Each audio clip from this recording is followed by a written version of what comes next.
Pakistan's Prime Minister, who has met with the Iranian Supreme Leader Khamenei in Tehran and has said that his government is committed to further deepening strategic cooperation with Iran. Now, Pakistan has been scrambling to salvage its image in the wake of India's Operation Sindoor, which had exposed Islamabad's deep ties to terrorism. Islamabad has been desperate in its efforts to save its face by trying for support here. During his visit, now the Prime Minister of Pakistan has also expressed his willingness to hold peace talks with India. To know more on this, let's just also go across to my colleague Vishal, who's joining us. But before that, let's listen into Prime Minister Modi, who's gone on to talk about the only dialogue that India could ever have with Pakistan is in connection with terrorism or in connection with POK. अगर पाकिस्तान से बात होगी तो terrorism पर ही होगी। अगर पाकिस्तान से बात होगी तो पाक ऑक्युपाइड कश्मीर पीओके उस पर ही होगी। Vishal joining us. Vishal, of course, it is Pakistan's Prime Minister showing his willingness to talk about terrorism, to talk about Kashmir, to talk about the water situation, talk about the Indus Water Treaty. But, India's stand is very, very clear, and it's been said time and again by Prime Minister Modi as well as others in the central government that the only conversation that India is open to would only be on the lines of terrorism or as far as, Pakistan-Occupied Kashmir is concerned, POK, and no other conversation can ever take place. Yeah, that has been pretty much specified and clarified by the PM Narendra Modi time and again, as you mentioned, that India will only speak with Pak when it comes to POK, Kashmir and its terror-related, encouragement that it has been doing for the past few decades. And there will be no other engagements with Pakistan, is what India has been repeatedly saying. And this goes to show that Pakistan is desperate for support on the international stage. PM of Pakistan, Shehbaz Sharif, is on a 4-nation tour as we speak. He has already met the Turkish President. He met the Supreme Leader of Iran, Ayatollah Khamenei. Then he also met the Iranian President. And he spoke about a plethora of topics. Both the leaders spoke about many things. And he also spoke about India-Pakistan conflict and said that Pakistan is ready for peace talks. But it's all sort of hypocrisy because all of us know, it's well known that Pakistan has been exposed on the international stage by India through its Operation Sindoor. And time and again, there have been many terror-related incidents that have originated from Pakistani soil. So the talk about peace talks really does not have any ground. Right. Thank you so much for joining us. And of course, you were talking about the role that Iran has played, and that is what Pakistan's Prime Minister has thanked Iran for, playing that role in the ceasefire agreement that's been reached upon. But Prime Minister Modi today put out its strongest message to Pakistan, saying that the terrorists should have been eliminated on that very night itself. And, this is that Pakistan has been punished, and there's proof on camera while Operation Sindoor is now, in the Atma-Nirbhar mode, while Operation Sindoor really symbolizes the power of India. While even, referring to the Indus Water Treaty that, the Prime Minister has spoken about that issue as well, that should remain in abeyance. And the Prime Minister there, talking about the hypocrisy of Pakistan that has been exposed, and terror activities are not just a proxy war, saying that, in fact, Pakistan will pay a price while India is, all for peace. But the thorn of terrorism will be removed by Prime Minister Modi. That is the promise that Prime Minister Modi has made from Gujarat, his home turf. Sinduriya सागर की गर्जना और लहराता तिरंगा जन मन के हृदय में मातृभूमि के प्रति अपार प्रेम, एक ऐसा नजारा था, एक ऐसा दृश्य था। और ये सिर्फ गुजरात में नहीं, हिंदुस्तान के कोने कोने में है। शरीर कितना ही स्वस्थ क्यों न हो, लेकिन अगर एक कांटा चुभता है तो पूरा शरीर परेशान रहता है। अब हमने तय कर लिया है उस कांटे को निकाल के रहेंगे।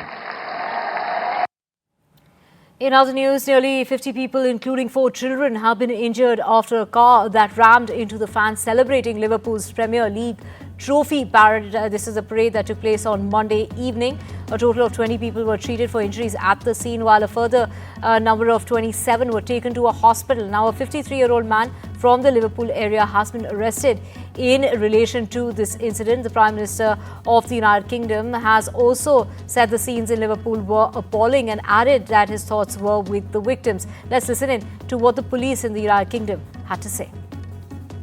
What I can tell you is that we believe this to be an isolated incident, and we are not currently looking for anyone else in relation to it.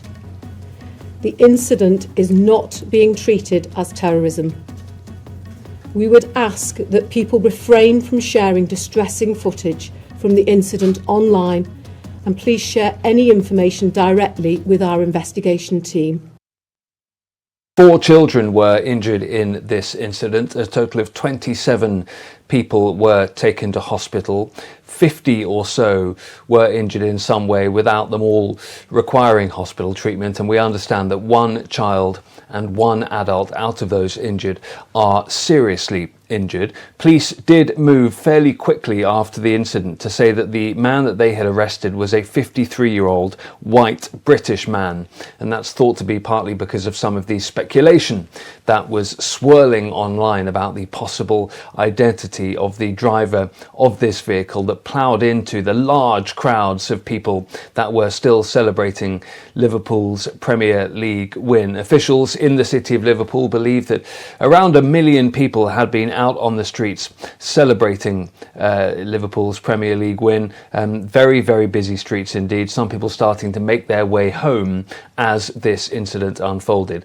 Police still urging people not to speculate about the exact circumstances behind the incident. The 53-year-old man remains in custody. It was an episode that the Prime Minister Keir Starmer called appalling when it unfolded on Monday, and again he thanked police and emergency services for the work that they had been carrying out. But as I say, 27 people in total taken to hospital, no fatalities recorded, which many will view as incredibly lucky given the speed at which this vehicle was clearly travelling. Ollie Barrett, NDTV, London. A mass shooting was reported at the Fairmount Park in the United States and Philadelphia area on Monday night, where 2 people were killed and at least 8 others have been wounded. According to the police, at least 2 of the shooting victims are believed to be juveniles. The incident happened around 10:30 at night. This was on the Lemon Hill Drive at it's a very popular drive area, where local media reported has gone on to say that the age of the victims who died in the mass shootout is not known yet. It is also not known if anyone was taken into custody by the authorities, but the Philadelphia police are investigating the matter. According to the Ukrainian military, more than 200 of the country's prisoners of war have died in Russian captivity since Moscow launched its full-scale invasion over 3 years ago. One of them was, in fact, a man who has been captured by the Russian army in Mariupol in 2022, together with thousands of other Ukrainian soldiers. In August of 2022, his family received a letter from him in which he wrote that I'm alive and well and everything will be all right. З полону нам прийшов лист, написаний його рукою. Є лист, до речі, покажу. Є лист. І також ті самі слова «все буде добре», «все добре», «я жив-здоровий». І ще з полону в нас є відео. Відео, де також звертається «я жив-здоров», хоч там подивитися на нього, цього не можна сказати, що він здоровий. І все. І все, що ми отримали, що ми побачили. Потім побачили лише труну. Now let's get to the 5th round of nuclear talks with the United States concluding over the weekend. Now Iran has declared that it is capable to revive and survive even if the negotiations fail. This is an option that is non-existent from Donald Trump's perspective. President Trump has repeatedly warned Tehran that should talks fail and a deal acceptable to Washington not be reached, the consequences will be dire as far as Iran is concerned. The US president has threatened a combination of crippling economic sanctions and bombings across Iran's strategic facilities in order to wipe out its nuclear ambitions forever.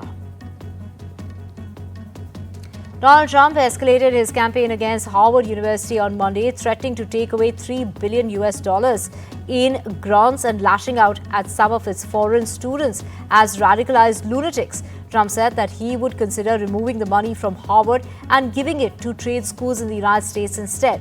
In a separate post, he also has gone on to rally against the universities. These are the international students, saying that he was waiting on Harvard to supply foreign students lists so that the United States government could determine how many radicalized lunatics, troublemakers are there in all and should not be let back into the country. The comments intensified Trump's attacks on Harvard since his inauguration as the US president in January, including a freeze of more than $2.2 billion in federal funding for grants at the university. A Palestinian official said on Monday that Hamas has agreed for a proposal by the United States Special Representative Steve for a Gaza ceasefire, only for an Israeli official to deny that the proposal was Washington's, and adding to that no Israeli government would and has accepted it. Now, this is also is rejected the notion that Hamas had accepted his offer for a hostage deal and a ceasefire in Gaza, telling Reuters that that would also be seen was completely unacceptable, and the proposal being discussed was not the same as his. 75 of the world's poorest nations will repay a record $22 billion to China in 2025, most of it linked to Xi Jinping's Belt and Road Initiative. The repayments are straining public funds for healthcare, for education as well as climate efforts. Analysts say that China's role has shifted from global lender to debt collector, using financial leverage amid rising geopolitical stakes. In a very significant policy shift, India has resumed granting visas to Afghanistan citizens across multiple visa categories nearly 4 years after suspending all visa services following the Taliban's return to power in Afghanistan. This amid warming up of ties when it comes to Taliban.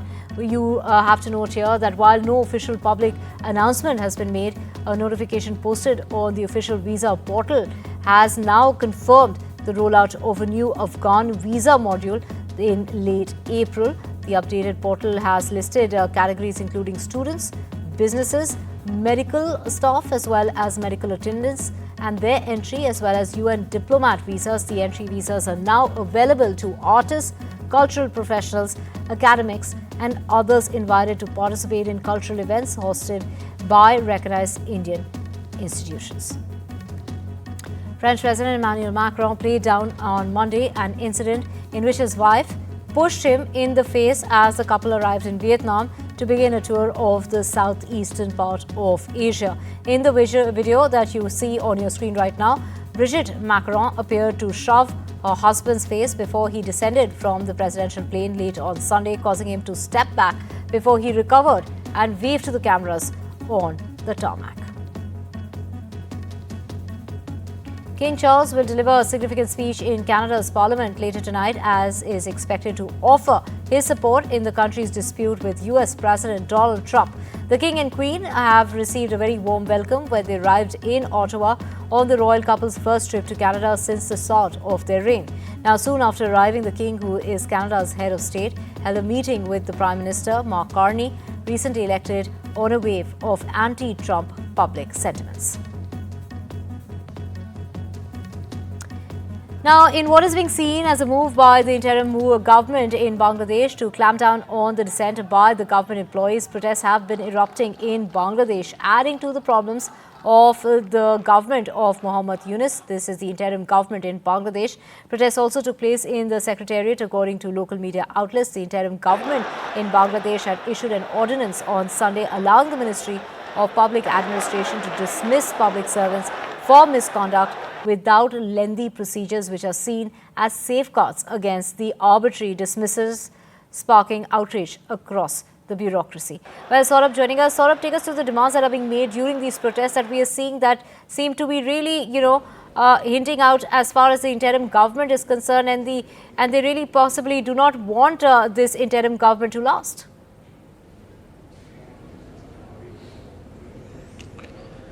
Well, these are specific demands on specific issues, but these are, of course, adding to the problems of the interim government. Now, the interim government has been facing criticism, and that's something that they've responded to as well. But many are seeing this move by the interim government to allow the ministry to actually, terminate people for misconduct without the lengthy procedure that's there. Is being seen as an effort by this government in the interim government in Bangladesh, which is led by Mohammad Yunus, to try and clamp down on those who show dissent. And that's why you see these protests taking place now. Armed police have been deployed at the secretariat in Dhaka since the morning. However, the protests have still spilled into the fourth day, and they are continuing as of now, though the interim government has not yet come back with a response on the demands. One of the demands is, of course, rollback. There are other groups that are protesting as well. And remember, just a few days ago, a top-ranking official to the level of foreign secretary left his position because he was unhappy with certain decisions that were being taken, is what sources said. So all of this is taking place in the context, in the backdrop of that. And of course, these protests continue, adding to the problems for the Mohammad Yunus-led interim government. Right. Thank you so much, Saurabh, for joining us with those details. Moving on now, China and Cambodia. The naval forces there have held a joint drill, and this is the Golden Dragon in both maritime and aerial zones near Cambodia's port. The operation, involving 11 naval vessels and 3 helicopters from both countries, stimulated. This is a scene where terrorists hijacked a cargo ship. This was the first air-sea life force exercise that's taken place. This is called the Golden Dragon series of joint exercises, which began on the 14th of May and marks Cambodia's latest and largest joint drill. This is the drill exercises that have been taking place with China. Meanwhile, Venezuela president has claimed an overwhelming victory in the regional and parliamentary elections, which were boycotted by the majority of opposition parties. The main opposition group, led by popular figurehead, has urged voters to stay away to avoid legitimizing what she described as a farce election. More than 70 people were arrested in the lead-up to the election, including a leading opposition figure as well. Venezuela hoy lidia con la frustración, la rabia y el miedo. Pero por eso, numerosos dirigentes y ciudadanos decidimos dar un paso enfrente y usar el voto como una herramienta de lucha, como una herramienta de resistencia, pero sobre todo como una herramienta de expresión para recuperar espacios que hoy están gobernados por la desidia y la ineptitud de quien nos gobierna desde Miraflores. Now, Rio de Janeiro's beaches, filled with its iconic samba music, may become a fading memory. Vendors will now need official permission to play music on the beaches in Rio de Janeiro. The new measures are due to come into force, and that's going to take place from the 1st of June, and will outlaw food and drink sales, chair rentals, as well as loudspeakers and even live music in kiosks without official permission. The mayor has issued a decree in which, establishing these new rules for the city's waterfront is a move in order to preserve the urban order, the public safety and the environment, as well as promote peaceful relations between tourists and residents.